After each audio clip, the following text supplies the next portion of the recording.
Έχω να μοιραστώ μαζί σου μία πάρα πολύ δυνατή τεχνική για ενεργειακό ντουζ.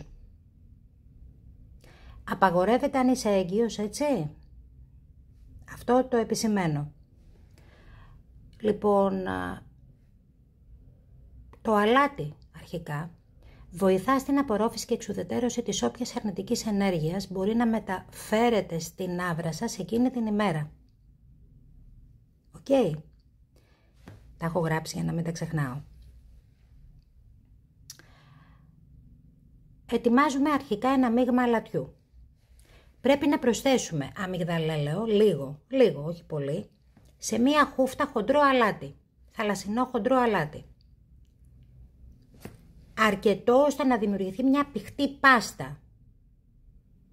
Προσθέτουμε και 2-3 σταγόνες αιθέριο έλαιο σανδαλόξυλου ή φασκόμηλου.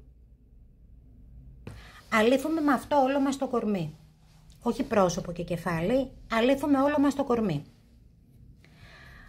Όταν ξεβγαζόμαστε μετά, αισθανόμαστε ότι κάθε αρνητική ενέργεια φεύγει από πάνω μας, το αισθανόμαστε με την πεποίθηση.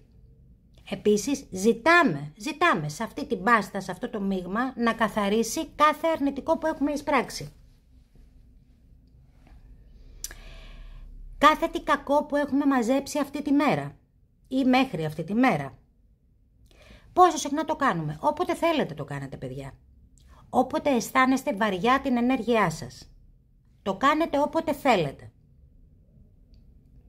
Μπορεί να αισθάνεστε ότι έχετε εισπράξει κακό μάτι, γλωσσοφαγιά, στενοχώριες των άλλων τις έχετε φορτωθεί εσείς επάνω σας.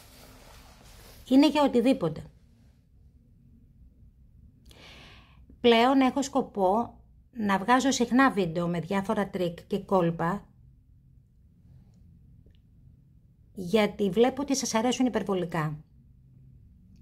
Και βέβαια όσο πιο καθαρή άβρα έχει ένας άνθρωπος, τόσο πιο καλά, αν θέλει να συνεργαστεί μαζί μου, κάνουμε τη δουλειά μας. Έτσι.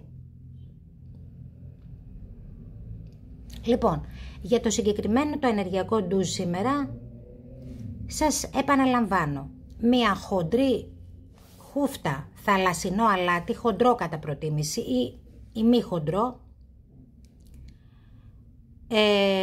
αμυγδαλέλαιο, μία δόση ή 2 δόσεις, να δημιουργηθεί μια πηχτή πάστα με λίγα λόγια. Λοιπόν, και ιδανικά θα βάλετε μέσα και αιθέριο έλαιο φασκόμηλο κάποιες σταγόνες ή σανταλόξυλο. Εγώ προτείνω το φασκόμηλο όμως πρώτο. Το αιθέριο έλαιο φασκόμηλο πρώτο. Έτσι, αυτή είναι η συνταγή για το ενεργειακό ντουζ, η σημερινή. Πιστεύω να σας αρέσει και να το κάνετε πολύ συχνά. Σας αγαπώ πάρα πολύ.